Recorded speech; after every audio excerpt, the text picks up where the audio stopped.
Okay, well this is my 2006 Chevy Colorado WT, which is the work truck model.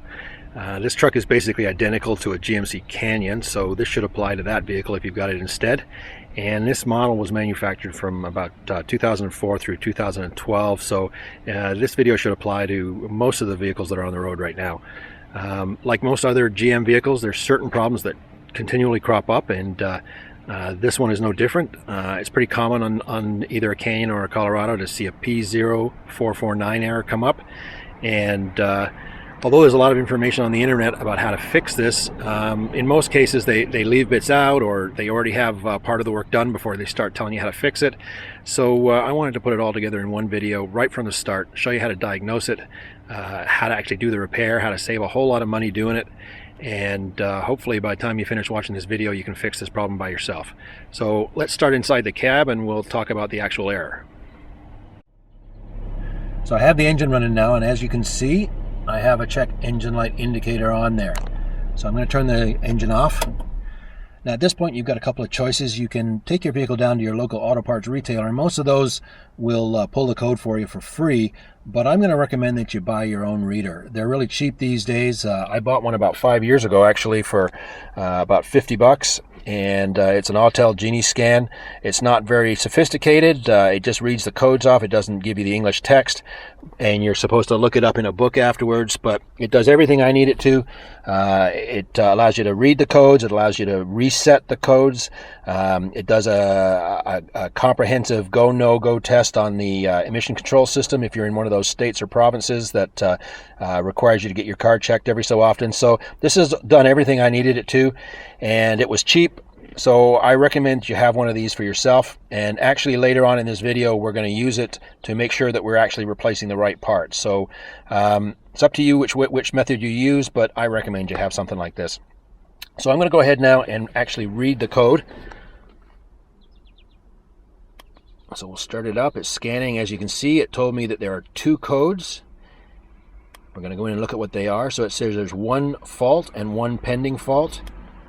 When we look at the first one, you can see it's a P0449, and the second code is the same code, but it's a pending code.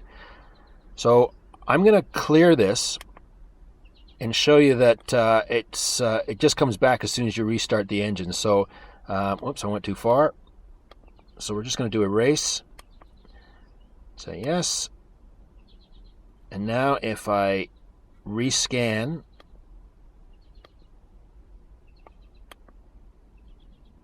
it comes up and says 0 codes. If I restart the engine now,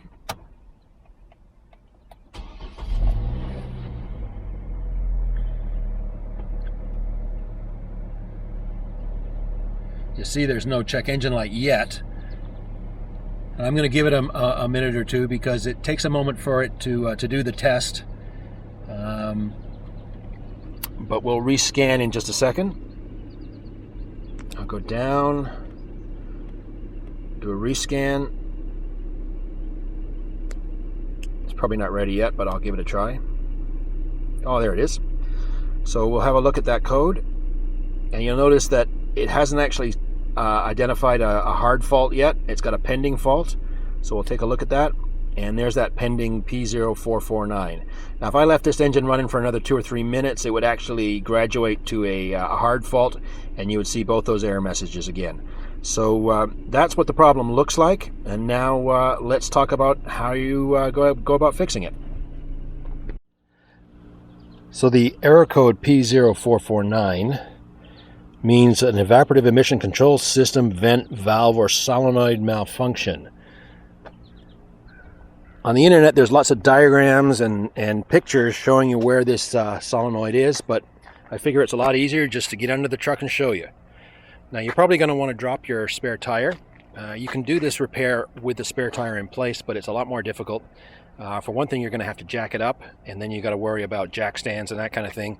But it also kind of gets in your way. So you can see I've gone ahead and lowered my my spare tire. If you look in from the side of the truck behind the rear wheel, you can see where the charcoal canister is. There's the rear differential there. And over on the far side there you can see there's the exhaust pipe. So watch out for that. If you've had the engine running, you're going to be working very close to that. You don't want to burn yourself. There is a heat shield on the side of it, but it's mainly to protect the spare tire. It won't do much to stop the pipe from burning your arm if you touch it by accident. So there's the rear bumper, and right up there, just behind the differential, you can see there's a bracket and a couple of pipes and the end of a black canister. That's the charcoal canister, and the solenoid that we're going to be possibly replacing is on the other end of it. So I took the spare tire down there, which normally hangs here, so I can slide underneath. And there's one screw, which is on this end of the bracket, and you have to unscrew it from the top. The bolt actually comes down, so you'll be kind of doing it blind. It takes a 13 millimeter bolt head, so just use a short socket, undo that, and then the charcoal canister will come loose, and I'll show you in a minute how to disconnect it. So I'm going to slide underneath now and take that bolt out, and then the next step will be to remove the hoses from the end of it. Okay, I've removed the bolt, which is basically right here, and that means that the whole canister now is loose. It kind of slides this way. Before you can actually remove it though, you'll see there's a connector up here on this end. So you're going to reach up, pull the little tab and slide that off. Once you have it off, you can actually pull the canister away, and there's a couple of two hoses on the other end that we're going to remove. But for now, what we're going to do first is we're going to do a test just to make sure that this is actually defective, because this is the actual solenoid right here. This is the canister over here. Sorry if this is going out of focus, but it's pretty tight quarters in here. So what we're going to do is we're going to actually put a test on here to find, just to basically make sure it's not a wiring problem or an engine computer problem. So I'm going to get a few items to connect to this, and we'll pick up again once I've got it all into the truck here. So what I've done here now is I have stuck a couple of small pins. One's just a little safety pin, and the other one was just a sewing pin that I had handy. I've stuck them into the end of that connector, one in each opening, and I've connected a little 5 to 50 volt test lamp on it. What we're going to do here is we're going to simulate a good solenoid and make sure that we can clear the error code, because it's a pretty close resistance to what a good solenoid would be. What we're trying to do here is eliminate the wiring and the computer and make sure that it's actually that solenoid which is defective, because most electrical parts cannot be returned once you have tried them out or taken them out of the box. So we're just going to verify before we actually replace that solenoid that that's actually what's at fault. So I've seen some things on the internet where they put a couple of test probes into those openings on the connector. Do not do that. The connectors are too big. They'll weaken the spring connection in that socket, and when you hook it up again in the future, it's not going to make a proper contact, and you're going to have all kinds of problems. So you want to use something very, very thin, and pins are a pretty good solution. So any kind of test lamp will do, 12 volt test lamp, or this one is just, as I said, a 5 to 50 volt one. And you're just going to connect it onto the end of that connector where it normally plugs onto the solenoid. So now I'm going to get back out into the cab, and we'll make sure that we can clear that error and that it stays gone. Now that we have that test lamp connected to the connector in place of the solenoid, I'm going to go ahead and turn the ignition on. I'm not going to start the engine, but I'm going to just do a quick reading and see whether we still have a code. And it's saying no codes. If we press it again, it actually tells us no codes. Sometimes you're going to have to, depends on how long your engine takes, your computer takes to actually read the circuit. Sometimes you are going to have to go ahead and clear it using your code reader. But in this case, just connecting that bulb across the connector and turning the engine on was enough to fool the computer into thinking that the solenoid was good. So we'll go ahead again once more, no codes. Now what I'm going to do is I'm going to start the engine.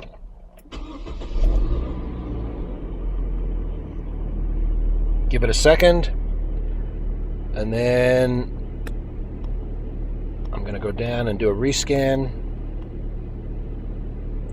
And as you can see, it's telling us no codes. So basically what this is telling us is that the wiring and the computer are both good. It is in fact a solenoid. And once we have the whole canister and solenoid out, I'll show you another little test you can do just to verify. But we know now that we have to replace that solenoid, so let's get back under the truck and take that out. Now what I've done is I've pushed the canister kind of forward on the truck so that it's sitting over on top of the rear differential. You got to be careful here because you've got a couple of hoses, and those are coming from the fuel system. That's where the vapors come into the canister. But we need to remove both of those hoses. And if you notice there on where the hoses join onto the canister, there's like a white button on the side of each connector. What you're going to do is you're going to push those in with your thumb as hard as you can, and then wriggle the connectors off.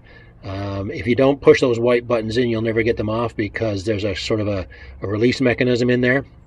So they're kind of like a button. Just push them in as deeply as you can, and then wriggle them off.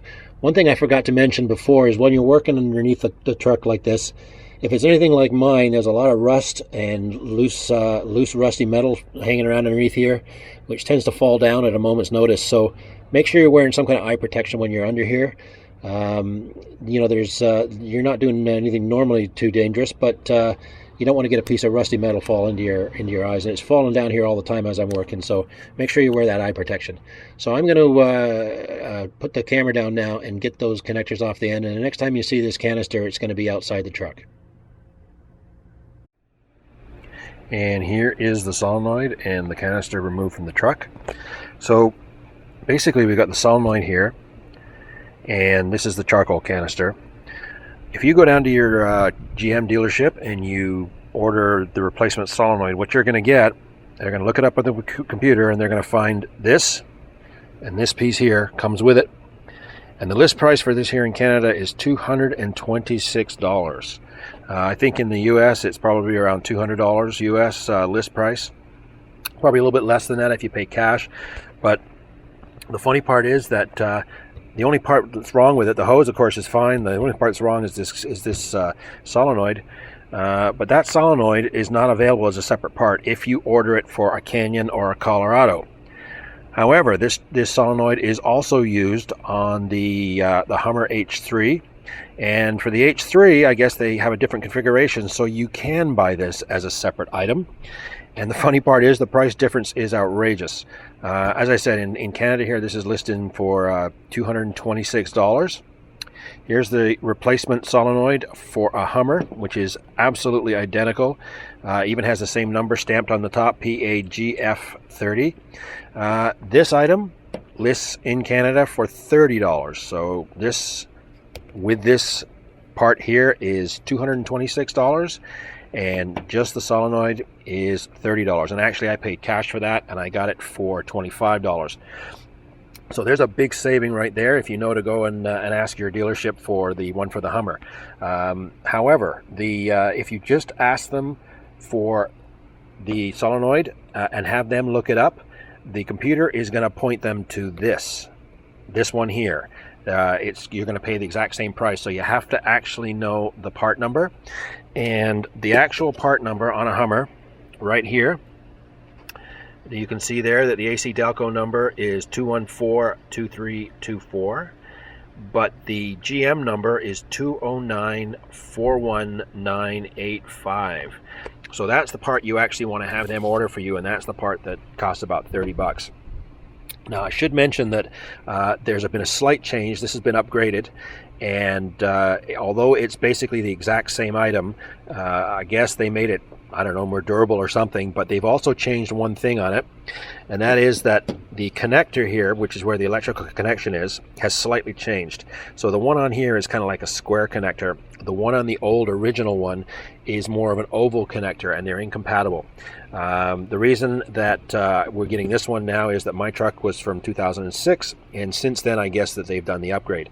So to use this one on this canister with this computer, you're going to need one of these. This is another item from GM. It's basically a harness adapter, and once again, GM electrical pricing is just off the wall here. This is just 2 connectors and a wire, and the list price for that here in Canada is $46.25. Unfortunately, there's no equivalent for the Hummer that's cheaper, so I did manage to, by paying cash, I did manage to get it for $37 from the dealership.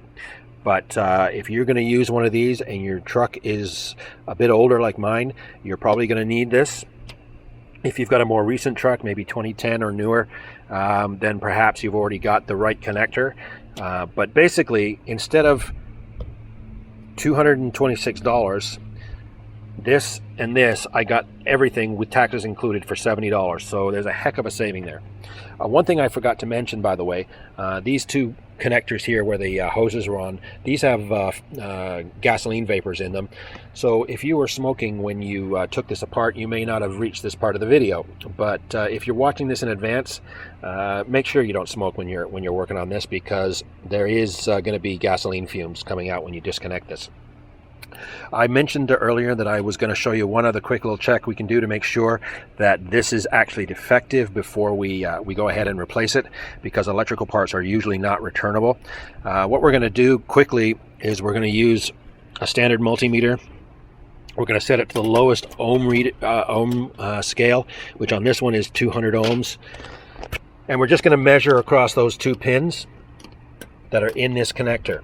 Now, I can't really show it to you easily because I'm doing this with one hand, but when I did this, I basically got a reading of about 20 ohms, somewhere around 20 ohms, which is why that test light that I was using to test the computer and the wiring worked out well, because that's about 50 ohms, which is close enough that the computer is fooled into thinking that there's a working solenoid there. When I did the same thing on this one, which I'll turn this over, and here's the oval-shaped connector right down here. I tested this one. It's a complete open circuit. It basically reads completely open. So that tells me again that this solenoid is actually defective. So the next step is that we're going to have to take this solenoid off and put this one on in its place. Now, on the internet, you're probably going to see some things that tell you that you can get this hose off using either hot water or maybe a hairdryer. Most people who've tried it will tell you it actually doesn't work. And the ones who are having the most success are basically just cutting the plastic off right here, and then once they've got it disconnected, then they use a pair of pliers and they crush what's remaining inside here, the remaining plastic, and they'll crush that, pull it out, and then insert it on the new one. So I'm going to go ahead and do that off camera, and when I'm all finished here, I'll show you how to put it all back together. And so here we are with the old defective solenoid removed. As you can see, I sawed it off right here. And I had a little bit more trouble breaking the remaining plastic out than I had expected. I was planning to use a pair of pliers like this, but it turned out to be a little tougher than I thought. So I wound up having to use one of these instead, and just adjusted it so that it was putting enough compression on as I got the extra leverage. And I compress it and then rotate it 90 degrees a bit and compress it and then rotate it, and I gradually heard it start to crack. And then I was able to pull all the remaining pieces out of it like this. So it's pretty easy to do. Just have a strong enough pair of pliers and don't squeeze too hard so that you actually damage the rubber hose. But as you can see, my hose is fine and ready to put the new solenoid on. The other issue I had was that there's a bracket kind of goes here, and I found that I couldn't slide the solenoid off of this side of the bracket. I had to knock the whole bracket off first. Once I had that off, I was able to get this one off. So basically when we put it back together, it's kind of going to go like this. right in there, but it was a little difficult to get off. I found that with all the rust that was on this piece of iron, I actually had to take the old one. This is where the old one used to go in, and I had to kind of persuade it. I used a pretty heavy screwdriver, and I just sort of put it here, applied a little pressure with a hammer, and broke the edge of that strip off, so that then I was able to remove this flange with no difficulty. So here we are. This is the old bad one. Now we're going to start putting the new one on. So step number one is going to be putting the bracket back into the slot. I'll do that off camera because it's a two-hand job, and I'll also then attach it into the canister right here. Well, by far the hardest part of this job so far has been getting this bracket back in place here. What with all the rust on here and the tightness of the grooves, it was very difficult getting this back in. And what I wound up having to do eventually was kind of lay it up like this, rest this edge along the bottom here against a piece of 2x4 that I had as part of a fence, and I took a screwdriver, and by basically walking it in, by tapping this side and this side with a hammer back and forth, I eventually managed to get it in there. It was really tough, and you have to be very careful because the screwdriver wants to keep slipping off and hitting the casing here. The last thing you want to do is puncture that, but I did eventually get it all the way in. So now the only thing we have to do is to take this and slide it on here, which is a much easier one to do. I might even be able to do it with camera on, mostly. There we go. That one's all the way in. Now what you probably want to do once you've got it all the way in, looks like it coming just a little bit further, but you're going to want to push this center tongue inwards. You might want to start with it pressed in because there's a little lip back there that'll stop it from sliding off. So again, what I'm going to do is go off camera for a second, make sure that's done. Actually, before I do that, I can do that afterwards, but for now, let's just do this. So this basically goes on here, and you're going to have to wiggle it and twist it, but you're going to want to push it in until it's probably about that far away from the edge. It's not a difficult thing to do, but you want to make sure that you do it gently again because you don't want to damage the hose or this. And I'm going to go off camera. By the time I come back on again, this hose will be on and this will be fully fastened, and we'll basically be ready to put the whole thing back in the truck. And here we are, ready to reinstall the whole thing back in its spot underneath the truck. So you'll notice that the hose is nice and tight on here, and I got this snug here. The only thing we haven't done so far before we put it underneath is we're going to hook this this harness adapter in. This is the end that goes into the new connector, so we'll just snap that right in place before we even put it underneath. And then this end duplicates the old connector that was on the old solenoid. So when we put it all back underneath, we'll bolt it all down, reconnect those hoses on the end, and then next thing we'll do is test it all. So when I come back on camera, we'll have a look and see that the code is gone. Oh, one more thing. I meant to mention that the harness adapter part number is 19257603, and apparently that is both the AC Delco number and the GM number. So again, it's 192576603. Okay, so everything's back installed underneath the truck now. A couple of quick little notes about that. I noticed that when I reconnected the gas vapor hoses to the side of the canister, the small one snapped on really easily, but the larger one required quite a bit of wiggling and twisting to get it to go to seat properly. I kind of noticed that when I took it off too. It was a little more difficult to get that one off, so just work it a bit and it should go on fine. The other thing I noticed was, I hadn't noticed this when I was just looking at the harness, but that harness adapter on the red end has a little spring clip.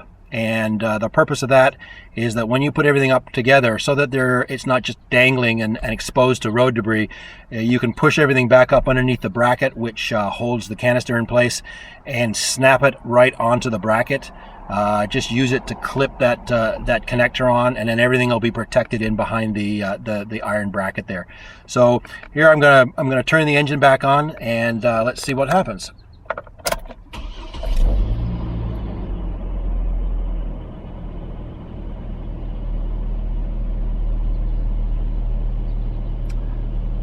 So as you can see right now, there's no check engine light indicator coming on.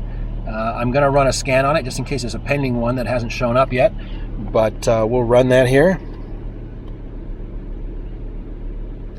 And it's saying 00, and if I actually look, it says no codes. So I'm going to give it a few seconds anyway, because sometimes a pending code takes a minute to register. So we'll go down and we'll do a rescan in a minute. I'll just wait for a minute before we do that. And usually they would be in by now, so let's rescan. And there you have it. No codes. So that repair would have taken me about probably an hour if I had not been filming this video. Total cost of parts was about $70 Canadian with the taxes included. If you'd have gone to the dealer and had that done, they probably would have charged you close to $100 just to hook it up to read the code. At least an hour of shop time. They would have charged you the full price on the replacement solenoid, the one that's actually listed for the Colorado and the Canyon. So there's about $220 there, another $46 for the harness adapter. I figure that's probably, by the time it's all said and done, you're probably talking $400 or so, with taxes included, if you had the dealer do it. And it cost me $70, and I'm a happy guy. Hope this was helpful, and I hope that it pulled together a lot more information rather than having to find it in a lot of different places over the internet.